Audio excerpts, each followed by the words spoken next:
Let's talk for a minute about data types. So we know every one of the columns in our table has to hold a specific type of data. And we've talked about types in our other programming languages. So that's not new. We've seen ints and we've seen doubles and we've seen booleans and we've seen all kinds of data types.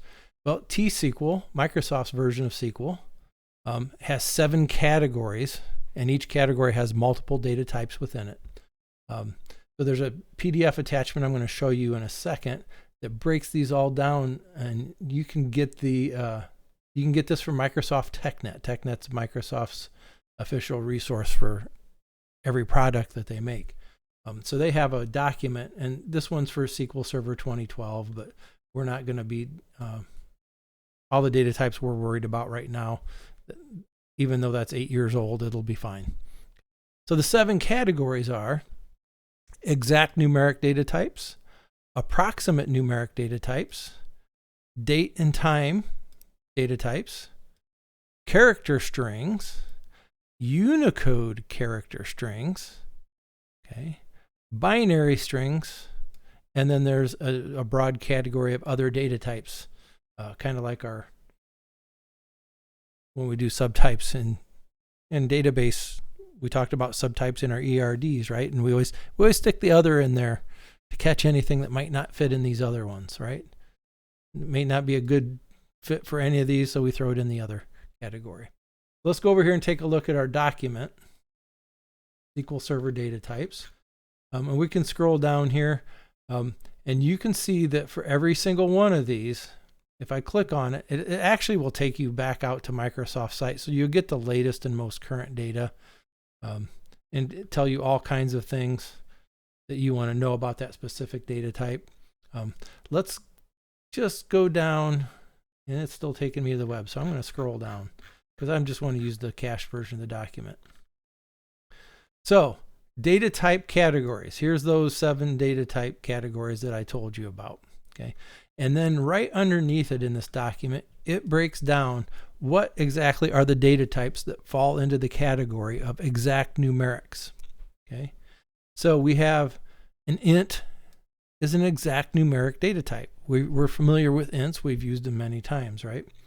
Small ints, I believe we've talked about those. We may for sure have talked about big ints when we were doing other kinds of programming. We can store a bit. We can store a column that says it's money, right? We can do tiny ints. There's small money. And if you want to know more about any of these exact numeric types, and when we say exact numerics, that means there's no rounding errors and things like that can happen, like in our next category. So if you want to know more about the int, for example, you can click on it, or you can scroll down in this document and it will show you. Here's a page all about int, big int, small int, and tiny int. And it shows you their range, and it shows you how much storage they take. So an int is 4 bytes, 32 bits, right? So from -2 to the 31st to +2 to the 31st minus 1.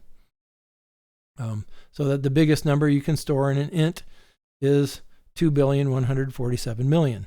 If you need to store an integer that's bigger than that, you need to store it as a big int, which can store numbers up to whatever that is.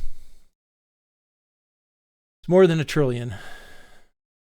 It's a really, really big number. Small ints are okay. They only store up to highest number you can store is 32,000, negative 32,768 to positive 32,767.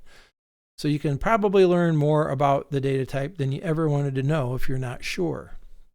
So if you were creating a table and it was going to be holding some kind of money, let's see what the money data type has. The money can hold, it's an 8-byte storage unit, right? So it can hold big time money. And notice it holds up to 4 decimals of precision. Going from million, billion, negative 922 trillion to positive 922 trillion about. Okay. They're accurate to a 10,000th of the monetary units that they represent. We can also use them with different currency signals, so they're symbols. So there's all the different currencies that you can, and it tells you all about money if you want to learn about it. All right. So I'm not going to go through every single one of these. I'm not going to go through every kind of exact numeric, but know that this document's there for your reference. Approximate numerics are things like floats and reals, right? Since they're approximate, you can get rounding errors and things like that. That's true of floats all the time in almost every language we've covered. Date and time, I can hold just dates. I can hold a combination of date time. Notice there's date time 2, which is a more current version of date time. There's a date time offset. You can read about those if you want. If I want to hold a single character, I can use char, or actually not a single character. I can use char for a data type for any string of characters.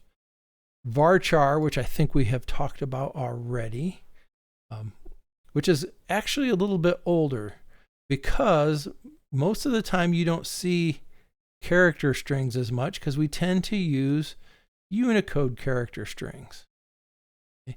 Because we've talked about Unicode as well in other languages. The fact that Unicode is universal. It can hold lots of different types of languages and different alphabets.